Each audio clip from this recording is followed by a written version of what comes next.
They didn't fire me. They erased me. No confrontation, no explanation, just silence. But I never needed noise to change everything. I'd smiled too long through invisible pain. I sent a salary proposal based on results and was met with silence for 6 months. They didn't fire me. They erased me bit by bit until I stopped asking to be seen. But when their biggest because silence can be louder than hate client walked out with me, I didn't just leave, I led. They say silence speaks louder than words, but nothing cuts deeper than being deliberately ignored. Especially when you've poured your whole self into something. And the only response in that moment I felt both invisible and exposed is a quiet dismissal masked behind polite smiles and redirected conversations. I didn't expect a celebration, but after 9 years of carrying the company's most profitable client on my back, I thought my salary proposal deserved at the very least, as if my presence always echoed in silence, not in welcome or response. My name is William Carter. I'm 46 years old, a senior account strategist at a mid-sized marketing agency in Chicago. Or at least I was. For nearly a decade, I managed Xander, a tech conglomerate responsible for over, because pretending everything's fine doesn't make it true, a third of our agency's revenue. I didn't just handle their business. I understood them. I translated their chaos into strategy, their vague ideas into market-ready launches. My role wasn't just to deliver results. It was to prevent disasters, because silence can be louder than hate before they ever happened. But 6 months ago, everything began to shift. Quietly, at first subtly. It started when James was appointed as the new CEO, young, sharp, and disturbingly efficient. He made it clear during his first town hall, because silence can be louder than hate meeting. Loyalty is not a business model. Optimization is. I felt it in my gut. This wasn't going to be good. Still, I kept my head down and did what I'd always done. Over and deliver. In Q1 alone, I exceeded every glance, was a verdict, and I always lost our retention goals. By 183%. I negotiated a 7F figure renewal with Zanderek without outside legal support. And I trained 2 junior strategists, both of whom eventually got promoted. So when I sent James an email with a formal proposal, as if my presence always echoed in silence, not in welcome to adjust my salary, I thought it was reasonable. It wasn't emotional. It wasn't demanding. It was backed by hard numbers and comparative data from our competitors. I hit send, took a deep breath, and waited. 1 week passed, and then I had smiled too long through invisible pain, too. The email remained unread. At first, I assumed he was busy. A new CEO has a lot to handle.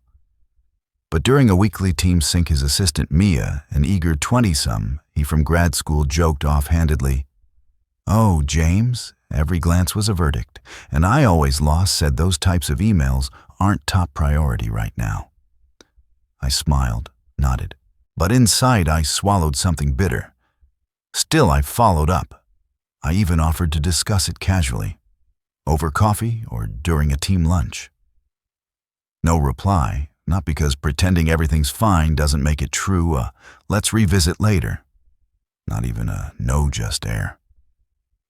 And here's the thing. It wasn't about the money. It was about being seen, being acknowledged, being told, "Hey, we know your value." But instead, I became background noise as if every breath I took in that house disturbed their perfect illusion, my own story. Then one Friday morning, I walked into the conference room to find Mia in my usual seat. James gestured for me to sit 2 places down. "Mia's leading this one," he said. "Fresh energy." I laughed lightly, like a puzzle piece that never truly fit, no matter how hard I tried, because what else was I supposed to do? But that was the moment I knew I wasn't just being ignored. I was being replaced silently strategically. I left that meeting holding two things: my laptop and the first flicker of, because pretending everything's fine doesn't make it true, a plan. I didn't storm out. That day, I didn't raise my voice or demand my seat back. That's not who I am. Instead, I watched as Mia fumbled through the meeting, reading from a script I had once like a puzzle piece that never truly fit, no matter how hard I tried written for his during his onboarding. Watched James nod with performative encouragement, as if his generic insights were some groundbreaking revelation. Watched as people glanced at me. Not with sympathy, not with contempt, but with avoidance. The kind you give, as if my presence always echoed in silence, not in welcome someone whose fate you don't want to share. That's when I realized they already knew. The whispers, the quiet shift in responsibilities the William will oversee from the background, comments during internal emails, it had all been happening slowly, so in that moment I felt both invisible and exposed slowly, that it didn't look like a betrayal until it was too late. But I wasn't broken. Not yet. I stayed late that evening, not because I had work, but because I wanted space. At 7:42 p.m., the office, as if my presence always echoed in silence, not in welcome, was nearly empty. I sat at my desk, opened my inbox, and reread the salary proposal I had sent 6 months earlier, still unread. The subject line stared back at me like a ghost. Performance-based compensation review Q1 request. As if every breath I took in that house disturbed their perfect illusion, hovered over the email, not to delete it, but just to remind myself I wasn't crazy. I had done everything right. I had delivered results, documented every win, even structured my proposal around company-wide KPIs. But what I hadn't done, because pretending everything's fine doesn't make it true, what James couldn't stand, was play politics, and I was paying the price. Over the next few weeks, the changes became less subtle. A longtime client I had nurtured for 4 years, Delamere Imports, was reassigned to Mia. No conversation in that moment. I felt both. Invisible and exposed, no warning. Just a calendar update that popped into my inbox with his name on the invite. I confronted James as calmly as I could. Was there a reason for the account shift I wasn't looped in? He smiled without, as if my presence always echoed in silence, not in welcome looking up. We're trying to build Mia's portfolio. He needs real-world accounts under his belt. I'm sure you understand. I do. I just hope the client does too. He chuckled. They'll be fine. It's just logistics, but I knew every glance was a verdict, and I always lost. It wasn't logistics. It was a slow eraser. One task, one client, one seat at a time. That night, I cried in my car, not because I was weak, but because I needed to let it out somewhere that wasn't as if every breath I took in that house disturbed their perfect illusion. A boardroom. It wasn't just the professional insult. It was the message underneath it. You are no longer essential. And yet, I still showed up the next day because something in me refused to let James decide when my story I had smiled too long through invisible pain ended. I would not give him the satisfaction of watching me walk away defeated. If he wanted me gone, he'd have to say it to my face. And if he didn't, then I'd use every ounce of my experience to every glance was a verdict. And I always lost show him what a real strategist does under pressure. It was no longer just about the salary. It was about the principle. It was about reclaiming my voice quietly, methodically, and waiting for the right moment to speak so loudly. Because silence can be louder than hate. He'd have no choice but to listen.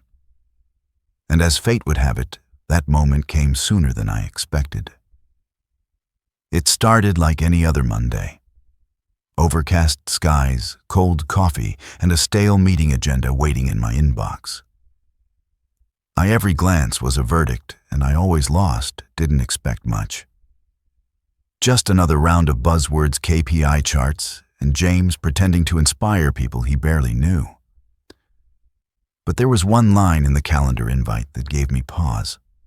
Company-wide Q3 alignment. All strategic team leads required. As if my presence always echoed in silence, not in welcome, except I wasn't a team lead anymore, at least not officially. Still, I attended. Of course I did. I wore my navy blazer, the one that made me feel like the professional I used to be, and walked into in that moment, I felt both invisible and exposed conference room with a notebook, a pen, and just enough pride to keep my head up. The room buzzed with low chatter. Mia sat to James's left. He was glowing. New hair, new nails, new aura, like someone who had, because silence can be louder than hate, been told he was the future. I took a seat in the second row. No one said anything, but I could feel it. That unspoken discomfort people get when they think you're not supposed to be there anymore. James opened in that moment. I felt both invisible and exposed the meeting with his usual visionary talk. Words, like agile synergy and operational velocity, floated in the air like confetti no one asked for. Then about 15 minutes in, the tone shifted. "We're entering a new phase," he said, clicking, as if my presence always echoed in silence, not in welcome to a slide labeled Strategic Streamlining. "It's time to reassess where we invest our energy and our resources." He glanced around, pausing for effect. And sometimes that means making hard decisions. Some people have been here a long time, and because silence can be louder than hate, maybe they've done good work, but tenure doesn't guarantee alignment. I froze. No names were mentioned, but he didn't have to. His eyes flicked toward me for just a second too long. Then he said it. "If anyone feels entitled because silence can be louder than hate to compensation just because they've been around for years without adapting to the company's new direction, perhaps it's time they ask themselves whether this is still the right place for them." The room fell, painfully silent. I felt every eye in that moment. I felt both invisible and exposed in the room shift toward me, some quick, some lingering. Mia adjusted his papers with a smirk so small it was practically microscopic. And James, he just moved on to the next slide. Like nothing had happened. Too much. In that moment I felt both invisible and exposed was just too much. I sat there swallowing every ounce of shame, anger, and disbelief that tried to rise in my throat. How dare he, after everything I gave, after every client I saved, every late night, every loss I had smiled too long through invisible pain, absorbed quietly to protect the company. This is what I got. I felt my face flush, my vision blur, but I didn't flinch. I stayed until the end of the meeting, took notes like nothing happened, and walked out with I had smiled too long through invisible pain, the same calm posture I'd entered with. But inside I was done. No more emails, no more reminders, no more asking to be seen. James wanted me gone without firing me. He wanted to degrade me until I left on, because pretending everything's fine doesn't make it true my own, to save himself the cost and the accountability. Fine. But if I was going to leave, I'd do it on my own terms, and I'd make sure it meant something. That night I didn't cry. I didn't vent in that moment. I felt both invisible and exposed to a friend or rage scroll through job listings. I researched. I reviewed old client contracts, studied clauses, traced the relationships I'd built over the years, especially with Zanderek. I pulled up every email thread, every milestone deck, every glance was a verdict, and I always lost you message that had ever come from their executive team. And somewhere around 2:14 a.m., I found what I didn't even know I was looking for. An email from 6 months ago from Xander's VP of Strategy, Marlene Tate. It as if my presence always echoed in silence, not in welcome, had ended with this line. William, if you ever feel this agency no longer values your brilliance, call me directly. We'd be lucky to have you. I nearly dropped my laptop. It felt like someone had thrown me a life. In that moment, I felt both invisible and exposed raft in the middle of an ocean I didn't know I'd been drowning in. Not only was I not forgotten, someone saw me, truly saw me, and not just someone Xander. I didn't respond to his right away. I needed because silence can be louder than hate to think. I needed to plan, but the fire inside me. It was no longer about escaping humiliation. It was about orchestrating my exit intentionally, intelligently, and making sure that when I walked out, it wouldn't just be me leaving. Because silence can be louder than hate the building. It would be the heartbeat of their biggest client walking right behind me. It took me 3 days to respond to Marlene's email. Not because I wasn't tempted, not because I was unsure, but because I wanted to, because pretending everything's fine doesn't. Make it true, be intentional. I wasn't looking for rescue. I was preparing for leverage. On the third evening, I sat down at my desk, hands shaking just slightly, and typed, "Hi, Marlene. Your message meant more than you know. I'd be open, every glance was a verdict, and I always lost to a conversation. Strictly informal for now. Let me know when might be a good time. William." I hit send, leaned back, and exhaled so deeply, it felt like I was releasing 6 months of swallowed pride. To my surprise, I had smiled too long through invisible pain. He replied within 20 minutes. "Tomorrow at 11:00 a.m. I'll send a link." That fast, I was shocked, nervous, but also relieved. Maybe I wasn't invisible after all. The next morning, I dialed into the call 5 minutes early. I, as if every breath I took in that house disturbed their perfect illusion, wore a soft gray blouse and a calm, neutral smile.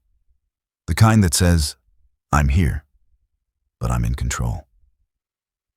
Marlene appeared on screen with the same direct warmth I remembered. "Still keeping everyone in line over there?" he asked, as if every breath I took in that house disturbed their perfect illusion, half joking. I smiled. "Trying. It's been a season." He didn't press. Instead, he offered something unexpected. "Let me get to the point. Xander's been reviewing its agency partnerships. We've noticed a decline in consistency, and frankly, we missed the I had smiled too long through invisible pain, way things used to run when you were leading the charge." I felt my breath catch. Was this happening? "We've been discussing internalizing part of our strategic operations," he continued. "If you're open to exploring a leadership role in-house, well, because silence can be louder than hate, I think we could offer you the environment and recognition you clearly deserve." Too good to be true, too perfect, too validating. I almost didn't believe it, but it was real. I didn't give an immediate yes. I asked questions. Because silence can be louder than hate, I negotiated lightly. But deep down, I already knew. I was walking through this door. Not running, not fleeing, walking with purpose. Later that afternoon, I sat in my car, staring out the windshield, stunned. Was this how it felt? And in that moment, I felt both invisible and exposed to be truly seen. Again, I couldn't remember the last time. The next step came naturally. I gathered records, emails, files, campaign archives, everything that showed the direct correlation between my strategies and Xander's growth. I didn't steal anything proprietary. As if my presence always echoed in silence, not in welcome, I didn't break rules. I just prepared to show the full picture. From my side thought. Meanwhile, the agency continued its free fall in silence. Delmere imports had gone suspiciously quiet. Another account, Greylight Labs, requested a Q4 strategy, as if my presence always echoed in silence, not in welcome rework after recent internal confusion. James, of course, blamed market turbulence. But I knew better. And then the message came. Zanderek was terminating its contract. No warning, no explanation, just a clean, cold email from procurement. The office exploded. Mia, as if my presence always echoed in silence, not in welcome, was pulled into emergency meetings. James was seen pacing the hallway with red eyes and a clenched jaw. And me? I typed quietly at my desk, lips pressed together in a line that only I knew was a smile. To every glance was a verdict, and I always lost satisfying, too poetic. They had no idea what was coming next. The Monday after Zanderek pulled their account was silent in all the wrong ways. No urgent meetings, no fake optimism, just a thick, anxious stillness that hung in that moment. I felt both invisible and exposed air like fog that wouldn't lift. People walked slower. Whispers replaced greetings. James didn't make his usual round with coffee and that artificial grin. He stayed holed up in his office like a man waiting for a sentence to drop, because silence can be louder than hate. The loss wasn't just financial, it was symbolic. Zanderek was our crown jewel, our anchor client. Without them, everything shook. But while the office panicked in slow motion, I felt oddly peaceful. Maybe because I had finally stopped waiting for, I had smiled too long through invisible pain, someone else to validate my worth. Or maybe because for the first time in months, I held the upper hand. That afternoon, a call came. Not from Marlene this time, but from Zanderek's chief operating officer himself. He didn't waste every glance was a verdict, and I always lost time.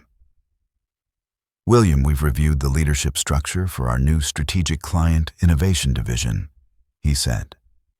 And the decision was unanimous. We want you to head it. I sat frozen.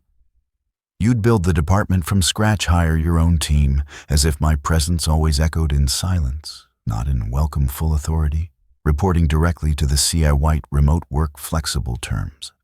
And of course, a salary that reflects what you've earned. My heart pounded.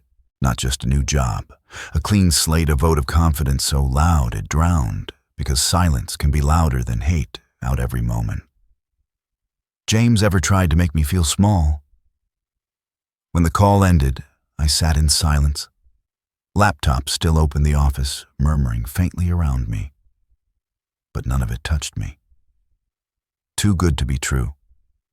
No, as if my presence always echoed in silence, not in welcome too long overdue. I emailed my acceptance later that evening, short, professional, but bursting with quiet triumph. The next morning, as if on cue, James emerged from his cave. His usual confidence was gone. He looked strained to tie slightly, every glance was a verdict, and I always lost Skew's smile a bit too tight. A man trying to hold something together with duct tape. He stopped by my desk and asked, "Got a minute?" I followed him to the boardroom. He shut the door and turned slowly, like every glance was a verdict, and I always lost.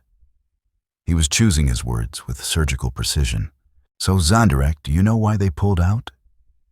I met his eyes. I assume it wasn't the weather. He gave a humorless laugh. "Come on, William.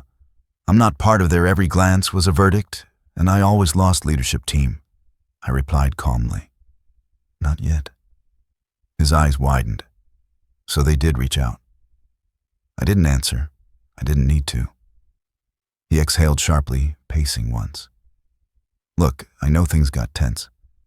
I was trying to push for A because silence can be louder than hate leaner model fresh talent. You know, maybe I overlooked some dynamics, but if you have any insight, any ideas on how we might re-engage with them, I'd really value your help." Unbelievable. After all the dismissals, the silent erasers, because silence can be louder than hate public shaming. Now he wanted my help. I tilted my head. 6 months ago, I sent a proposal outlining what Zonderek needed to feel valued and supported. You never opened it, he swallowed. You also reassigned my accounts, undermined my as if every breath I took in that house disturbed their perfect illusion role, and promoted someone with zero experience to replace me publicly. I miscalculated, he admitted. We both know you were central to that relationship. I stood slowly. Not where I am. He blinked. I've accepted an offer from Zonderek, I said, because silence can be louder than hate evenly. I'll be leading their new strategy division. Effective immediately, James went pale. You're serious, dead serious? A long silence stretched between us, his hands clenched at his sides. You're making a mistake. No, I said, meeting his gaze without, because silence can be louder than hate flinching. You did. And I left. Not just the room, the building, the chapter. As I walked past the glass doors for the last time, the receptionist gave me a puzzled look. Heading out early, I smiled. Something like that. In that moment, I felt both invisible and exposed because I wasn't just heading out. I was stepping up. And behind me, the fallout was only beginning. I didn't clear my desk. There wasn't much left anyway. Over the past few months, my workspace had been slowly stripped down because silence can be louder than hate, first by accident, then by design. No family photos, no thank you cards, no framed certificates. It was as if my identity had already been erased long before I gave notice. Still, I paused before leaving. I glanced around like a puzzle piece that never truly fit, no matter how hard I tried Office one last time. The hum of the copier, the clack of keyboards, the tension you could slice with a knife. No one knew I was walking away for good. And I liked it that way. I didn't want applause. I had smiled too long through invisible pain or pity. I didn't want a farewell party in the break room with a sheet cake and a generic card signed by people who hadn't looked me in the eye for months. I wanted this ending to match the silence that every glance was a verdict, and I always lost, had led me here. I pressed the elevator button and waited. As the doors opened, I heard someone call out behind me. It was Mia. William. I turned in slowly. He approached, hesitating. Are you leaving? There was a flicker, as if my presence always echoed in silence, not in welcome of something in his voice. Not guilt, not remorse, just uncertainty, like the sudden realization that maybe he wasn't invincible. I am, I said, calm, unbothered. His eyes widened. So, it's true. You're joining Zonderek. I didn't confirm. Because silence can be louder than hate, I didn't need to. The rumor mill had already done its job. He shifted awkwardly. Well, good luck. You deserve it. That surprised me. Not because I needed his approval, but because I never expected he'd have the grace to, because pretending everything's fine doesn't make it true, admit it. Thank you, I said. Then I stepped inside the elevator and let the doors close on everything I used to tolerate. As I walked through the parking garage, the air felt different, lighter, sharper. I hadn't realized I had smiled too long through invisible pain, how much weight I'd been carrying, until it was finally gone. No more begging to be heard. No more performing for people who had already made up their minds. No more shrinking myself to make room for someone else's ego. In that moment, I felt both invisible and exposed. I drove home in silence. No music, just the soft rhythm of tires on pavement and the steady beat of my own thoughts. When I arrived, I poured a glass of wine, opened my laptop, and logged into my new, as if every breath I took in that house disturbed their perfect illusion email account.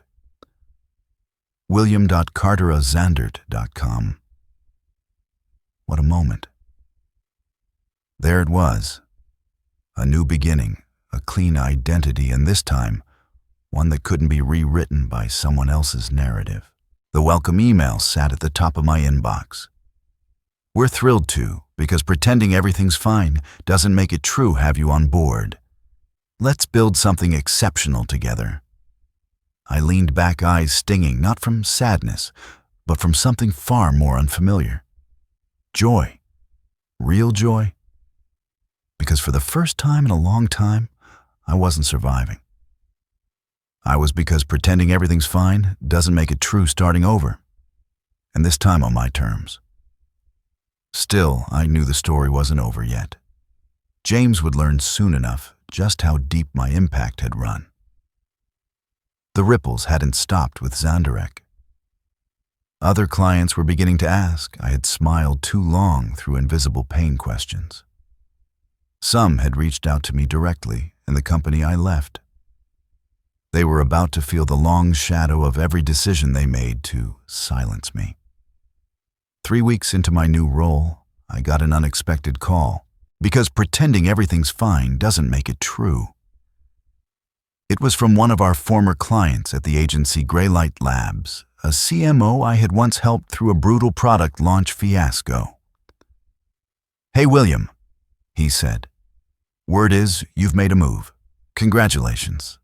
Honestly, we're thinking of every glance was a verdict, and I always lost doing the same." I smiled softly already, knowing what he meant. They weren't just calling to say hello. They were following the work following me. Within days, 2 other clients, both long-standing, had reached out, not with outrage or complaints, like a puzzle piece that never truly fit, no matter how hard I tried, but with curiosity. "Where did you go? Would you consider consulting? Could we talk? I didn't make promises." I just listened. And with every call, I felt it. The legacy they tried to erase was still very much alive. Meanwhile, because pretending everything's fine doesn't make it true, I'd heard through back channels that things at the agency had gone from bad to worse. Clients were backing out of Q4 plans. New business pitches were falling flat. Internal staff turnover had quietly doubled. Mia had moved to another. In that moment, I felt both invisible and exposed. Team less, client F, facing. And James, well, he'd gone silent on LinkedIn. Too poetic, really. I didn't gloat. That's not who I am. But I did reflect, because here's the truth. No one likes to say out loud. Because pretending everything's fine doesn't make it true. Treat people like they're disposable. You teach them to build an exit plan. And when you push the right person far enough, you don't just lose them. You lose everything they protected without you ever realizing it. I wasn't perfect. Because pretending everything's fine doesn't make it true, I made mistakes. I stayed longer than I should have. I tolerated more than I had to. But I walked away with my dignity intact, and a new chapter already unfolding. I used to think power came from titles. Now, because silence can be louder than hate, I know it comes from something quieter, deeper, knowing your worth, holding your line, and walking away when it's time. Have you ever been overlooked, dismissed, or made to feel like your loyalty meant nothing? You're not alone, and you're as if my presence always echoed in silence. Not in welcome, not powerless. Sometimes the most powerful thing you can do is stay silent, work smart, and let your exits speak volumes. So I want to hear from you. Have you ever walked away from a place that stopped seeing you? Because pretending everything's fine doesn't make it true value. What did it cost, and what did you gain? Share your story in the comments. Someone out there might need to read it more than you know. Let's remind each other, we don't disappear. We evolve.